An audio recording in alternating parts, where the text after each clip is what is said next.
Chapter 11. A strong gust of air blasted Prey in the face.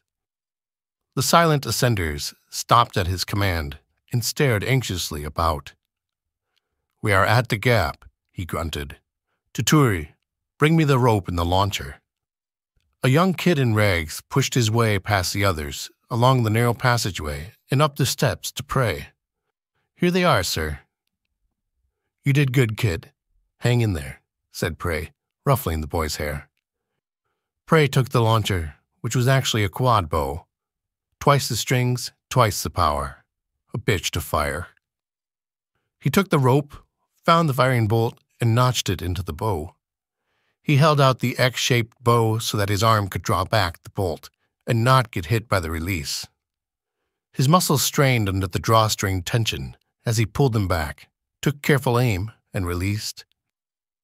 There was a satisfying crack as the bolt burrowed itself into the solid rock wall. "All right, Kudurru, you know what to do," Prey said after giving the rope a few tugs. The boy scrambled up to Prey and took the brace bar from him and fastened it to his back. Prey tied the rope to a hook on their side of the stone wall. "She's sturdy as she'll ever be," said Prey, giving the boy a thumbs up. He nodded, jumped to the rope, and hand over hand, he shimmied his way across the bottomless canyon. At the halfway point, the darkness was overwhelming. Prey held the only light source, and it flickered an uneasy flame. Kudurru looked back at the faded light, then looked towards his destination. There was a dull orange glow emitting from the cave opening there, but it was weak and did not shine very far into the cavern. The rope became damp for a few seconds, and he felt a small trickle of water dripping down. But he pressed on, and the orange glowing rectangle grew larger and larger. Finally, he made it to the end of the rope and found that Prey's aim had been true and very close to the doorway. In a trick maneuver, Kudurru pulled off the brace bar and tossed it carefully through the doorway. Then he wrapped his legs around the rope and hung upside down, while removing a rope that had been wrapped around his hips. He fastened one end to the main rope, then threw the coil into the doorway. He took a deep breath and began to pitch himself forward and backwards until he was swinging at a good speed. "Here goes," he said quietly to himself as he let go. The boy flew through the doorway, landing on his feet before they gave way, and he tumbled forward, smashing against a stalagmite. Kudurru got up slowly, hunched over, holding his back. He made his way over to the brace, picked it up, and held it to the doorway, and began fastening it to the wall with the pressure clamps. Then he took his rope and pulled it through the small hole on the brace and wrapped it around the notched area for good measure. Kudurru tested the rope by hanging on it. "It's good. Send them over," he yelled across the cavern, his voice echoing and bouncing along the jagged stone walls. Prey turned around and looked at the few surviving women and children before him. All refugees. How long have they been hiding in these Yelkanese caves?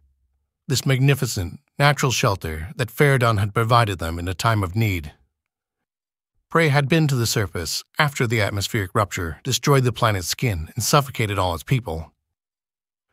At the time, the caves had been sealed, but that had long been broken and travel to the surface was possible, for the atmosphere had been reconstituted. A young girl stood towards the front of the line, and Prey motioned her forwards. "Are you sure you can do this?" he said. "Do I have another choice?" she replied. "The rope isn't strong enough for 2 people. I have to do it alone. You are lighter than the rest, though. It might be possible to have 2—" Prey was interrupted as the girl jumped to the rope with a snort of indignation, agile and confident. In no time, she reached the other side, and he saw her outline enter the glowing orange doorway.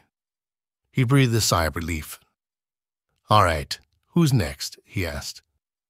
A boy, slightly younger than Kudurru, came up and copied the little girl's procedure, making his way across. Next came the adult women, much heavier than the children, and with less strength. He knew there was no way they could climb their way across like the others. He didn't blame them either. After all, living in the caves for so many years with preserved food and limited mobility really took a toll on one's muscles. For this reason, each had constructed their own sling, which hopefully would allow them to slide from one end to the other. using only minimal strength. The first woman approached Prey. "Are you ready, Mari?" he asked. Her eyes trembled in fear. "Don't worry, just hold on tight to both sides of your sling, and you should slide right on over." "Ready?" She nodded. "Okay, here you go," he said, pushing her off onto the rope. She slid downwards towards the orange glow. The quiet thudding of the sliding rope rubbing against the main rope was all that could be heard as she held her breath in. She was just about halfway down when her sling hit the wet spot on the main rope, halting her, swinging her up like a pendulum. She held on tight, screaming. After bouncing a few times, she continued descending. Prey could no longer see her. Kudurru watched, however, as she approached the doorway, coming in at a decent speed. He heard a tearing. Mari screamed as the sling ripped in two, and she fell from the rope. Kudurru momentarily saw her flick by the doorway, then disappear beneath it. There was a loud crack. Kudurru ran to the edge and looked down. He could barely see the outline of her unmoving body caught on a stalagmite. "What happened?" yelled Prey. Kudurru got up and slowly looked around. "The sling! It tore," he answered. "She's gone, Prey." Prey stepped back and took a deep breath and looked to calm the others. There were two other women and Retin, the only other grown man of the group. The two women were gasping and trying to catch their breath. He heard one of them cussing, while the other said prayers. Retin just stared back at Prey. "Is the rope still good?" asked Prey. "Looks good to me," responded Kudurru, sounding shaken. "There's a wet spot in the middle where water's dripping down." Prey went to the women and got them to stand up straight again and listen. "All right. We knew there were risks to doing this, but there's no other option, unless you want to go back and sit in that cave for the rest of your life. What happened to Mari was unfortunate, but we have to look past it. There's a wet spot in the middle that makes the descent a little bumpy. Hold on tight during that. We don't have much time. We need to get across now if we want to make it to the gate. Let's go, Jula." The next woman lined up for the descent and threw her rope over the main one. With a quick jump, she was off and sliding down the rope. She too hit the wet spot and bounced up and down a few times before resuming the descent. Kudurru managed to catch her and slow her down as she came flying through the doorway. "All good," he called. Prey breathed a sigh of relief. "Okay, Yuhi, your turn." Yuhi descended like the others before her and also hit the wet spot in the center. She bounced a few times, then stopped. "Why aren't you going?" asked Prey. "My sling is stuck. I can't get enough momentum to keep moving," she cried out. Calm down, calm down. Just try to swing forward a bit, and you'll move," he replied. "I can't. It doesn't work. Prey, help!" For a good few minutes, Yuhi tried to gain momentum and move forward, but with no success. Retin turned to Prey. "Don't even think of going on that rope. It can't hold two people's weight, and you will break it." "Back off, asshole," said Prey. "I don't want to hear from you now, you worthless piece of—" "Worthless," Retin said as he pulled out a knife. "Perhaps I should just speed this up. We have a small window of opportunity here. Our guide specified that we must not be late," he said, flipping the knife back and forth. Prey angrily turned his attention to the tall, black-haired man next to him. "Or perhaps you should take a trip to the bottom of this cavern," he threatened. "And what would my men say on the other side of the gate when I don't show up? I doubt they'll be too happy with you." "I guess we might have to find out. I would figure they're reasonable." Retin flashed a smile, showing bright white teeth. "You would think so, wouldn't you? But they don't typically take in Syrak refugees. It's a lot of work, and they fear the Federation will find them," he said, turning to face the cave again. "Help, Prey! I can't move! I'm stuck!" yelled Yuhi. "Can you make your way by hand, like the kids did?" asked Prey. Retin glanced at Prey quickly, then looked back at the dangling Yuhi. "We don't have all day," he said, cocking his arm back and flicking the knife out into the darkness. Yuhi felt the stinging sensation in her left leg that grew quickly to a sharp, unrelenting pain. She was breathing hard and panicking. She gave a short scream. "Prey!" she called out as her hands gave way. Prey saw her outline disappear into the darkness. Her screams reverberated up the walls towards the group and went on for a good 10 seconds before being abruptly cut off, followed by an unpleasant sound. He turned with rage towards Retton, but was too slow. Retton pounced past him onto the rope, quickly making his way hand over hand towards the other side. "You bastard!" yelled Prey. He looked around for something and found only the quad bow, with no bolts. He took the bow and slung it at Retton, but missed. Kudurru and the others backed away as Retton landed.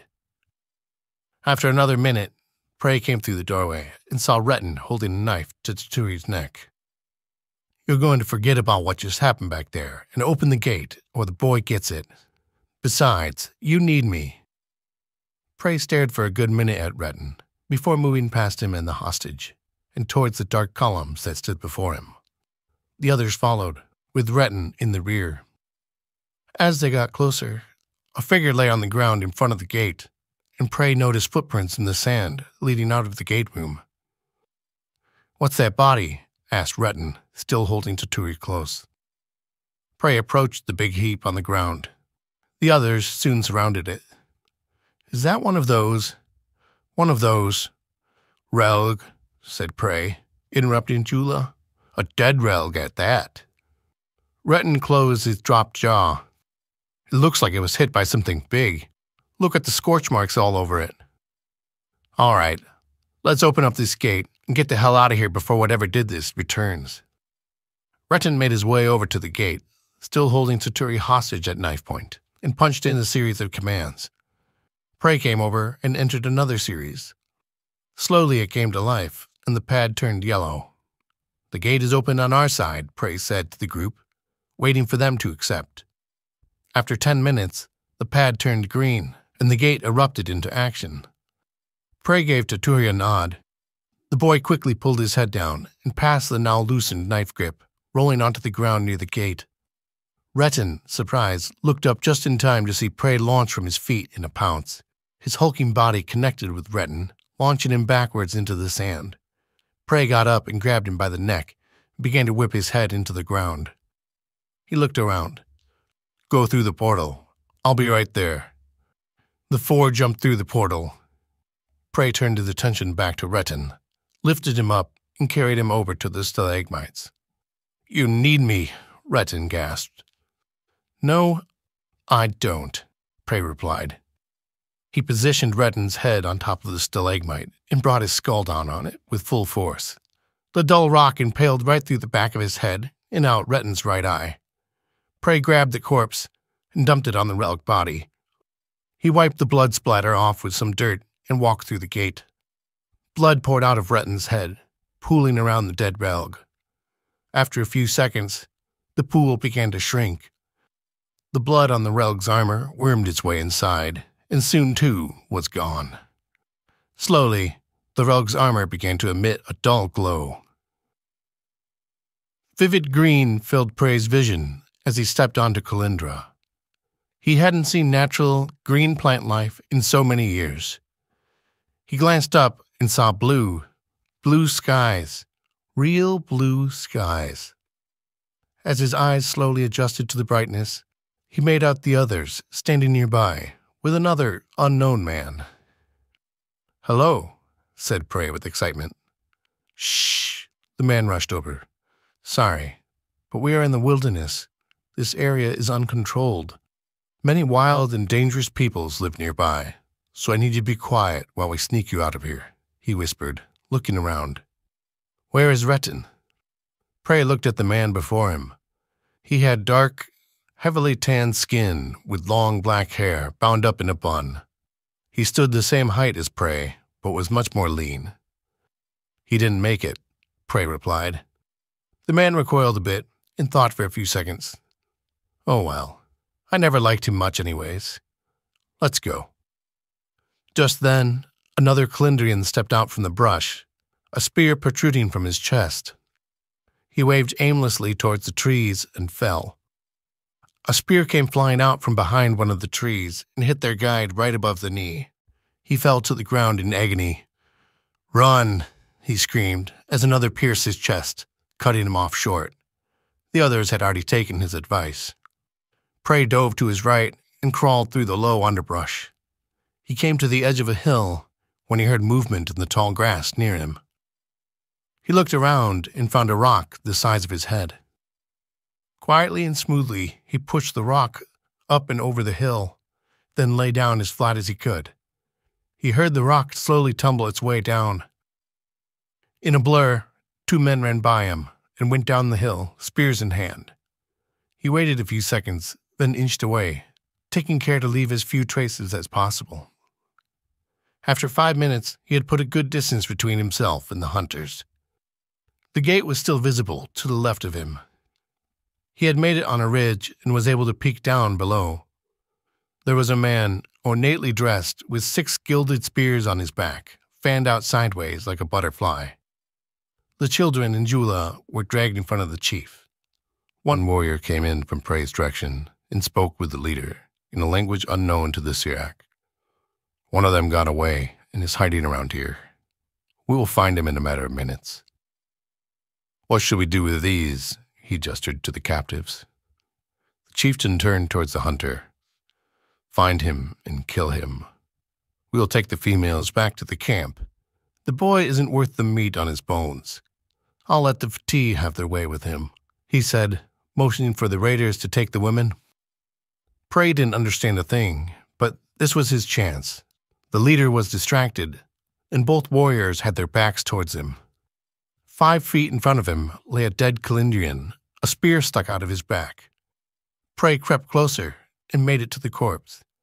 The spear tip, which had pierced all the way through the chest of the man, would not come out no matter how hard Prey pulled. Finally, he flipped the man on his side, grabbed the spear tip, and pulled. It slowly came out. The 2 warriors looked like they were almost done talking, and the leader was waving one of his arms about. Prey stood up, cocked back, and launched the spear. The warrior, who had been talking to the leader, turned instantly as Prey stood, and, seeing the launched spear, managed to push the leader out of the way. The spear stuck in the dirt below. The leader turned and glared at Prey. Kill him, the chief said. Nothing happened. He stared at Prey, waiting for him to be showered by spears, yet none came. I said, kill him, he said again, turning around towards the others. All his men stood like statues, focused on something behind him. The chieftain followed their gaze towards the gate, and his mouth opened in awe. Standing in front of the gate was a metal behemoth. It stood at least 7 feet tall and wore heavy armor, etched with strange burn patterns stretching out across its breastplate. A red glow emitted from the demon's eye sockets. The thing just stood there, silent and unmoving. The chieftain saw how his men looked upon the newcomer. Like a god. He reached behind, grabbed one of his spears, and loosed it at the beast. The spear tip struck the breastplate and ricocheted off with a dull clink. The giant beast looked back quizzically at the chieftain, then began to look around the forest. The chieftain looked at his men, who looked back and forth between the two. He exhaled and sprinted his way towards the metal monster, pulling out a knife from his back. The Relg looked down at his arms and inspected himself curiously. He looked up and around at the people staring at him. Sagnia Miz Yal, his deep voice boomed out. Of all those watching him, one was moving their way towards him. The Relg watched as an older man with skulls and bones draped in sashes on his body approached him with a knife in hand. The Relg studied the man as he repeatedly attempted to stab him, but with no effect. Chugath Mizral, he asked. The chieftain stopped momentarily, catching his breath, and looked at the Relg, puzzled. The beast wore solid metal that covered most of his body, and his blade had no effect on it.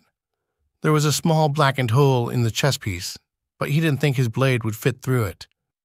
Then he noticed the monster's eyes, the red, glowing eyes. Knife in hand, he plunged it towards the pure crimson rectangles. The Relg saw the knife coming towards his eyes and dodged the strike with unnerving speed.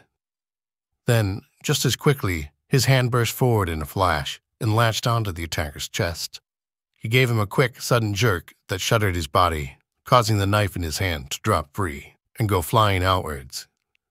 The rug pulled the man in next to his face and looked at him eye to eye. "Ran mis ur," the rug said, shooting his arm out and launching the man into the sky.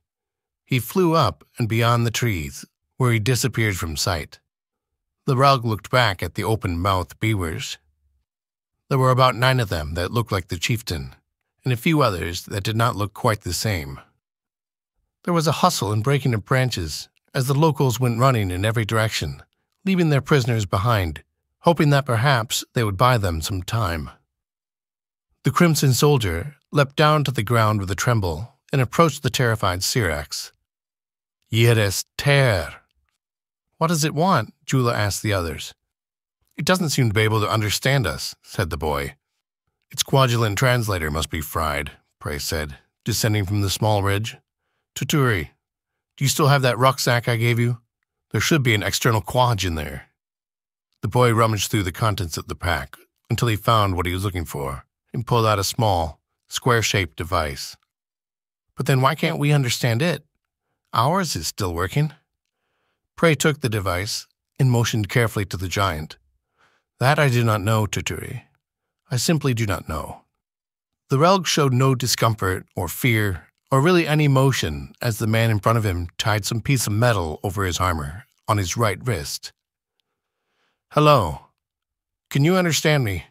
the man asked. Strangely enough, the Relg did. He knew exactly what the man had asked, even though he had no idea what the words he spoke were. "Yes," the Relg spoke. His tongue and mouth felt like they almost had a mind of their own. "Where am I?" he continued. "Kalindra," Prey replied. "What happened to you? Looks like you were struck by a meteorite." The Relg looked down at the black and scarred metal. "I believe I was fighting someone, a white-haired boy. But it was like a dream. Tell me, who am I?" Prey looked confused and proceeded cautiously. "You are a Relg. And what do you know about my kind?" "Well, I don't know much. I've never seen one outside of pictures. I'm from Syrak, you see, which is outside of your territory." "My territory?" "Yes, well, Federated lands." "And what else do you know?" Prey looked at the towering figure. "That you are the most fearsome warrior kind in all the universe. I have heard that a faction of you serve as stalkers, hunters for the Federation. You keep the law and enforce their ways. I've also heard that all stalkers hunt in trios, and that a trio cannot be defeated." The Relg looked out at the jungle before him. "But what I have never heard of," continued Prey, "is of a Relg talking. I just thought you had no mind, no feelings, no emotions, no thoughts." "Everything in the past is blurry, but now my vision is clear. I need more information." Prey looked at the others.